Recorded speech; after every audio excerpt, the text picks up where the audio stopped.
நண்பர்கள் அனைவருக்கும் வணக்கம். இன்னைக்கு நம்ம இந்த வீடியோல மகளிர் உரிமை தொகை ரூபாய் 2000 என்ற தகவல் வெளியாகியுள்ளது. ஸோ அதை பத்தி தான் இப்ப நம்ம பார்க்க போறோம். மகளிர் உரிமை தொகையை 2000 ரூபாயாக உயர்த்த அரசு திட்டமிட்டிருப்பதாக தகவல் வெளியாகியுள்ளது.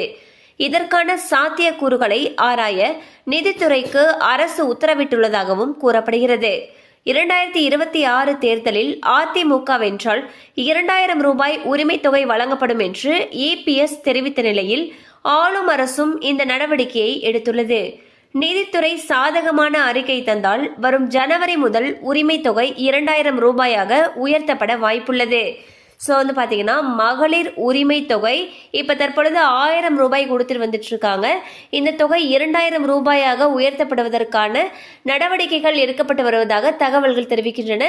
எனினும் இது குறித்த அதிகாரப்பூர்வ அறிவிப்பு விரைவில் வெளியாகும் என்று எதிர்பார்க்கப்படுகிறது. கண்டிப்பாக அந்த அப்டேட் உங்களுக்கு பயனுள்ளதாக இருந்திருக்கும் நம்புறோம். மேலும் இது போல அப்டேட்ஸ் உங்களை உடனே ரீச் ஆகணும்னு நினைச்சீங்கன்னா நம்ம சேனலோட தொடர்ந்து இணைந்திருங்கள். தேங்க்யூ ஃபார் வாட்சிங்.